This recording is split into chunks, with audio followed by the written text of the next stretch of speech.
Hello learner, नए साल की साथ एक नई शुरुआत भी होती है और इसीलिए कई लोग न्यू ईयर रेजुलेशंस लेते हैं या नए साल के लिए अपने गोल सेट करते हैं। लेकिन स्टडीज बताती हैं कि न्यू ईयर पर गोल सेट करने वाले में से ऑलमोस्ट 100% में से 25% लोग फरवरी के सेकेंड वीक तक लोग अपने गोल्स के लिए कमिटेड रहते हैं और उसके बाद वो भी क्विट कर देते हैं। साल के लास्ट में 100% में से सिर्फ 8% लोग ही अपने न्यू ईयर गोल्स को अचीव कर पाते हैं। तो इन 8% लोगों के पास ऐसा कौन सा सीक्रेट होता है जो ये अपने गोल्स अचीव कर पाते हैं? तो ऐसा कोई भी सीक्रेट नहीं है, बस खेल है तो इफेक्टिव गोल सेटिंग और डिसिप्लिन का। तो लर्नर, आज ऐसे ही इफेक्टिव और best new year goal setting का 8 स्टेप हम आपके साथ शेयर करने वाले हैं, जिसको अगर आपने सीख लिया तो फिर आपको न्यू ईयर गोल सेटिंग की कोई और वीडियो देखने या कहीं और भटकने की जरूरत नहीं पड़ेगी। लेकिन उसके लिए आपको वीडियो को पूरा देखना पड़ेगा। तो आइए शुरू करते हैं। Number 1, ask for ultimate questions for clarity.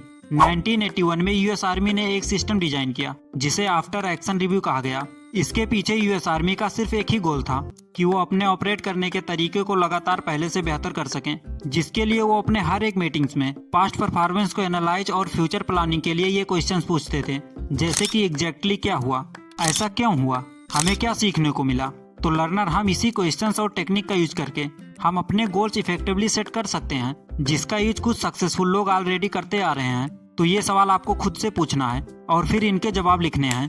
आपका लास्ट ईयर कैसा रहा, उसमें क्या चीज अच्छी हुई और क्या बुरी, जो भी आपके साथ लास्ट ईयर हुआ वो क्यों हुआ, लास्ट ईयर से आपको क्या सीखने को मिला। अब आने वाले नए साल में आप खुद को और आपकी लाइफ को कैसे बेहतर बना सकते हो। तो लर्नर, आपको खुद से ये 4 सवाल पूछना बहुत जरूरी है, क्योंकि सही गोल सेट करने के लिए क्लैरिटी होना बहुत जरूरी है। Number 2, set only purposeful goals. ये बहुत कॉमन बात है कि ज्यादातर लोग अपने न्यू ईयर गोल के लिस्ट बनाते समय हर एक गोल को इम्पोर्टेंट समझते हैं, लेकिन पूरा साल उस गोल पे अपना टाइम और एनर्जी वेस्ट करने के बाद उन्हें लास्ट में रियलाइज होता है कि ये गोल लॉन्ग टर्म में उनके लिए बिल्कुल भी इम्पोर्टेंट नहीं था और फिर पछताते हैं। तो आप भी ज्यादातर लोगों की तरह इतनी बड़ी गलती ना करें, इसलिए इम्पोर्टेंट दिखने वाले नहीं बल्कि पर्पसफुल गोल सेट करिए। यानी कि आप भी काफी मोटिवेटेड हो कि 10 से 15 गोल सेट करने की गलती कर सकते हैं और शायद आपको सभी गोल मोस्ट इम्पोर्टेंट भी लगे, लेकिन असल में आपको 3 से 5 पर्पसफुल गोल्स ही सेट करने हैं, इससे ज्यादा नहीं। ऑर्डिनरी गोल वो होते हैं जो आपको लगता है कि आपके लिए इम्पोर्टेंट है, और पर्पसफुल गोल्स वो होते हैं जिसके पीछे कुछ मीनिंग या इमोशंस और सॉलिड पर्पज हो, जो आपके लाइफ में लॉन्ग टर्म गोल्स के साथ अलाइन करते हो। बस आप एक फिजिकल हेल्थ और मेंटल हेल्थ के गोल अपने लिस्ट में जरूर रखिएगा। Number 3, achievements and habits work together. हम क्या करते हैं, हम अपने गोल्स तो बना लेते हैं, लेकिन हम अपने हैबिट्स को चेंज नहीं करते और ना ही अपने डेली पैटर्न को। हम सेम वही रूटीन और पैटर्न फॉलो करते हैं और वही सेम डेज, वीक्स और मंथ जीते हैं, इसलिए हमारा हर साल भी सेम ही जाता है। तो अगर आपको अपने इस साल को अपने पिछले साल से अलग बनाना है तो अपनी आदतों को भी अलग बनाओ, मतलब कि अपने बैड हैबिट्स को गुड हैबिट्स से रिप्लेस करो, क्योंकि अचीवमेंट्स और हैबिट्स एक साथ वर्क करते हैं। आप हैबिट्स नहीं बदलोगे तो अचीवमेंट्स भी नहीं मिलेगी। सेम जैसे कि रोज एटलीस्ट कम से कम 2 से 4 घंटे अपने बिजनेस या ड्रीम को देने की आदत नहीं डालोगे तो आपने जो गोल्स इस साल के एंड तक के लिए सेट कर रखा था वो आप अचीव नहीं कर पाओगे।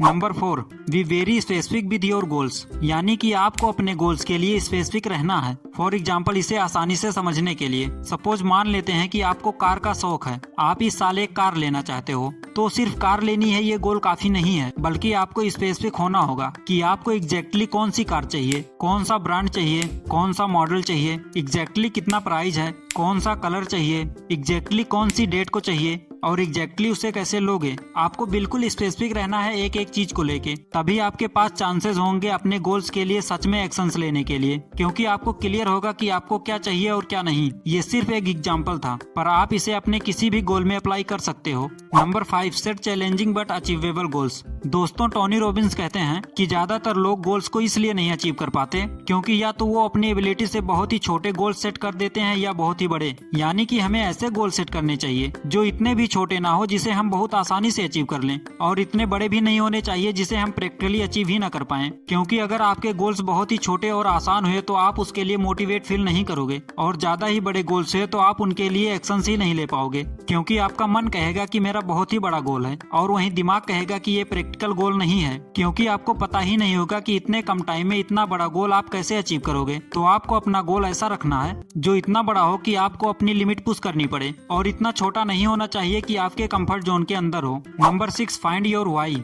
इस साल को और अपने आप को बेहतर बनाने के प्रोसेस में आप कई बार अपने मोटिवेशन को भी खो सकते हो। तो इसके लिए आप पहले से ही अपना व्हाई क्लियर रखो, मतलब कि आप जो भी अचीव करना चाहते हो वो क्यों अचीव करना चाहते हो, ये अपने माइंड में क्लियर रखो। हो सके तो इसे कहीं पेपर में नोट करके रख लो, ताकि जब कभी भी आप अपनी मोटिवेशन खो दो और गिव अप करने वाले हो तो अपने आप से पूछना कि मैंने ये स्टार्ट क्यों किया था, इसके पीछे मेरा वो क्या रीजन था या क्या डिजायर था जिसके लिए यहाँ तक मैंने इतनी मेहनत करी। और फिर जब तुम्हें ये याद आएगा तो क्लियर हो जाएगा कि तुम्हें नेक्स्ट स्टेप क्या लेना है और क्यों लेना है। किसी भी गोल या ड्रीम के पीछे डिजायर और रीजन होना बहुत जरूरी है। Number 7, you can make adjustments in your goals और स्ट्रेटजी। अब जरूरी नहीं है कि हम जैसा सोचते हैं वैसे ही पूरा साल होगा, यानी कि कई बार चीजें हमारे अकॉर्डिंग चलेगी, कई बार नहीं।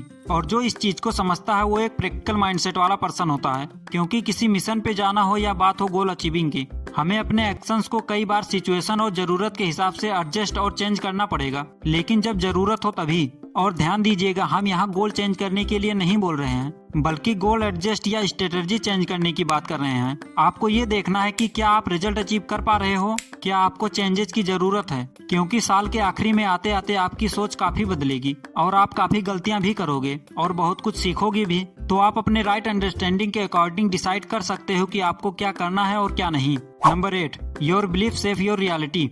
मतलब आपके जैसे बिलीफ होंगे और जैसे आपकी सोच होगी उसी प्रकार आपकी लाइफ और रियलिटी भी शेप लेगी। छोटे और लिमिटेड बिलीफ्स हमें छोटी और लिमिटेड अचीवमेंट्स देते हैं, और बड़े और ओपन माइंडेड बिलीफ्स हमें बड़े अचीवमेंट्स देते हैं। आपको खुद को और अपनी लाइफ को बदलने के लिए सबसे पहले आपको अपने बिलीफ सिस्टम को चेंज करना पड़ेगा। अगर आप कुछ अचीव करना चाहते हो लेकिन अंदर ही अंदर सोचते हो कि शायद वो आप अचीव नहीं कर पाओगे, तो डेफिनेटली आप उसे अचीव नहीं कर पाओगे। अपने लिमिटिंग बिलीफ से बाहर निकलो और खुद को भरोसा दिलाओ कि तुम कर सकते हो। तो लर्नर, अपने रॉन्ग बिलीफ्स को पहचानो कि वो कौन से बिलीफ्स हैं जो आपको आगे नहीं बढ़ने दे रहे हैं, और उनको नए और सही बिलीफ्स के साथ रिप्लेस करो जो आपको और आपके लाइफ को इम्प्रूव कर सकते हैं। सो लर्नर, ये सारी बातें मैंने ऑथर माइकल हयात की book your best year ever से सीखी है, जो कि एक बहुत ही ऑसम बुक है। आपको इसे जरूर रीड करना चाहिए। तो लर्नर, ये वीडियो यहीं पर समाप्त होती है। Thanks for watching.